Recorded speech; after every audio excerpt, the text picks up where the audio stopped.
Welcome back to Tiny Ninja, the Hidden Lineage. The war continues to evolve. The Dominion is watching, learning, and adapting. And now, the Hidden Lineage is no longer just a memory, it is a threat. But even in a world shaped by control, there are places that still resist. Places untouched, hidden, waiting. And sometimes, those places don't just protect what remains, they reveal what was truly never lost. They moved before dawn. No fire, no sound, just motion. Akari led them. Not quickly, but precisely. Every step she took felt intentional, as if she wasn't navigating the forest, but listening to it. Tiny Ninja followed closely behind her, not out of distrust, out of instinct. Behind them, Ashara and the rebellion moved in staggered formation, quieter now than they had ever been in the tunnels. "Feels like we're being tested," Ashara whispered. Cairo walked beside her. "We are."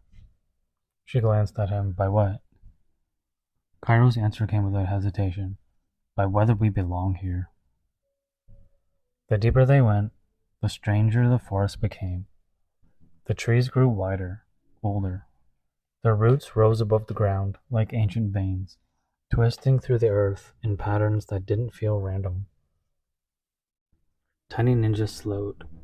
"You see this?" Akari nodded without turning. "It's not natural growth." "No," she said softly. "It's guided." Tiny Ninja frowned slightly. "By who?" Akari glanced back at him. "By us." They stopped at what looked like nothing, just a clearing, still air, soft light breaking through the canopy. Ashara stepped forward. "This is it?" Akari turned to face them fully now. "This is where it begins." The cyborg commander scanned the area. "I'm not picking up anything. No structures, no energy signatures." Akari gave a faint smile. "That's why it still exists." She stepped forward and pressed her hand gently against the air.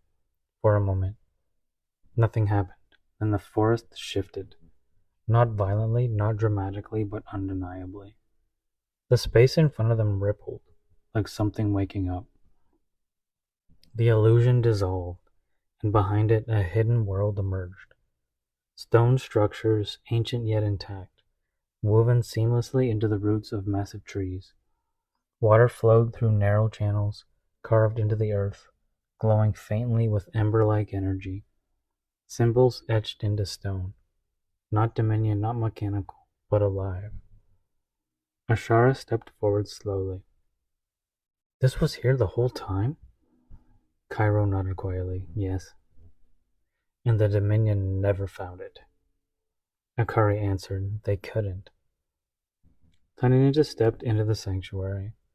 The moment his foot crossed the threshold, he felt it. Not power, not like the Ember in battle. Something deeper, quieter, connected. He exhaled slowly. "What is this place?" Akari walked beside him. "This is where we learned." Tiny Ninja looked around. "Learned what?" Akari met his eyes. "How to become what we are." Tiny Ninja's hand moved instinctively to his blade. The ember within it pulsed, but differently. Not reactive, not aggressive. It resonated. Cairo observed closely. "You feel it." Tiny Ninja nodded slowly. "It's calmer." Akari smiled slightly. "Because here it isn't fighting you." Akari and Tiny Ninja walked away from the others, toward a quiet section of the sanctuary, where water flowed gently between stone. Tiny Ninja broke the silence first. "You grew up here?" Akari nodded.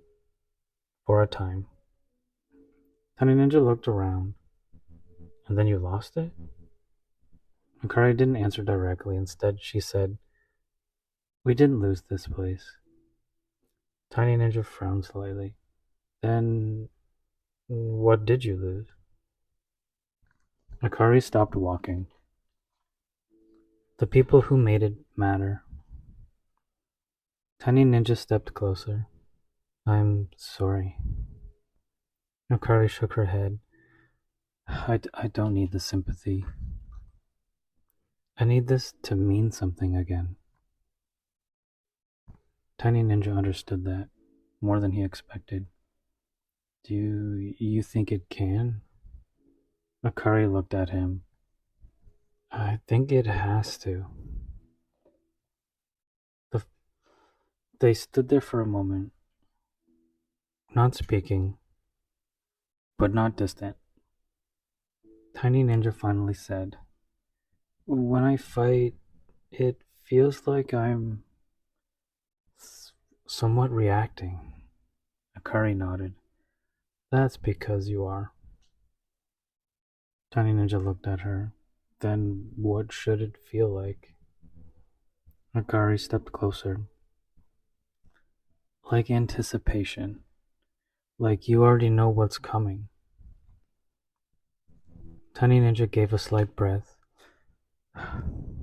"That sounds difficult." Akari's voice softened. "It felt that way to me too." Across the sanctuary, Ashara looked around slowly. "This changes things." Cairo stood beside her. Yes, it does." Ashara crossed her arms. "So now what? We hide here? We just never come back out? Do nothing?" Cairo shook his head. "No, of course not." Ashara looked at him. "Then what is this for?" Cairo's gaze shifted toward Tiny Ninja and Akari. "This is where he becomes something more." Tiny Ninja turned back toward the center of the sanctuary. "This place, it wasn't built to hide, was it?" Akari nodded. "No, not at all. It was built to prepare." Far beyond the forest, Dominion signals shifted. The general recalculated, new variables, new locations. One anomaly detected, untraceable, but present. A new directive formed. Locate anomaly. Escalate search. The Hidden Lineage has a home, and for the first time, a future.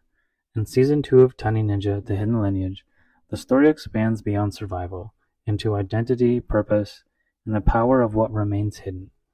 Tiny Ninja is no longer alone, and the path ahead is no longer uncertain. Follow the podcast so you don't miss the next episode. And for artwork, character reveals, and more Tiny Ninja content, subscribe on YouTube at Tiny Ninja Official. Some places are forgotten, some are hidden, and some are waiting to be found. See you in the next episode.